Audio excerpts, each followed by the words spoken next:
Madam कौन है? ये कौन है? सर थाने में यहाँ पे ओए हेलो मैम ओए चोरी उन्होंने कर रखी मेरा फोन मत। गेट के बाहर से वीडियो बना रहा था जब मेरे को मार रहे थे वो लोग। सर एक बहन के लिए भाई नहीं उठ सकता है। कड़ों के बाहर भी ऐसे देख रही हूँ तो मेरे को डर लग रहा है कि पुलिस वाले आ गए यहाँ। हर जगह मुझे वैसे ही दिख रहा है। सर मैं जहाँ पहले काम करा था, मैं पहले पिछले 5 साल से कहीं काम करा था इस्पात सिंह तंवर के यहाँ। तो उन्होंने पहले क्या हुआ था कि मैं काम करते करते हो गए थे, मुझे बीच में पैसों की कुछ नीड पड़ी तो मैंने पैसे के लिए कहा उन्हें मुझे कुछ पैसे की ज़रूरत है। तो उन्होंने क्या किया कि फिर मैंने सैलरी बढ़ाने के लिए कहा, उन्होंने सब मना कर दिया। गाली गलौज पे आके कि मैं न पैसे बढ़ा सकता हूँ न मैं सैलरी बढ़ा सकता हूँ, तुझे जो करना है तो कर ले। फिर मैं वहाँ से चला गया, वो गाली गलौज करके मैं तो वहाँ से चला गया। फिर हमने घर में डिसीजन लिया कि हम अगर अभी कुछ काम नहीं हो रहा तो हम अपने एक छोटा सा कहीं से पैसे लेके एक छोटा सा सेम जहाँ जो काम करता सेम काम वही खोल दिया। हमने पैसे उधार लेके हमने फिर वही काम खोल दिया।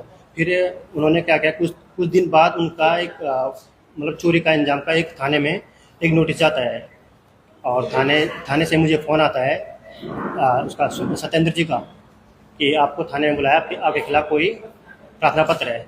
तो हमने उन्हें पूछने की कोशिश करी कि क्या प्रार्थना पत्र है, तो उन्होंने कहा ऐसी बातें फ़ोन पे नहीं होती हैं। तो हमने फिर उनके द्वारा किसी और 2 सिपाही का फ़ोन आता हमारे लिए कि आप हमें मिलने आ जाओ। कहीं रास्ते में बुलाया उन्होंने कि कहा कि जैसे फिर हम वहाँ उनसे मिलने चले गए। फिर उन्होंने कहा कि जैसे वहाँ बोला जाएगा वैसे ही बोलना, नहीं तो तुम मारा जाएगा। फिर हमने कहा चलो हम एक बात तो कर लेते, क्या मामला है क्या नहीं है। हमने वहाँ बात करने चले कि फिर उन्होंने फिर वहीं कहा कि मैं मार तेरा भूत ही उतार दूँगा, तुझे जो बोला जाता है तो वो लिखा कर, नहीं तो तुझे आज यहीं मार देंगे। फिर मैंने अपनी जान बचाने के चक्कर में उस पर साइन कर लिया, लिख दिया, क्योंकि अगर मैं उस दिन ना लिखता तो फिर उस दिन मारा जाता मैं वहाँ। तो मैं वहाँ से चला गया। फिर 2 महीने बीत गए।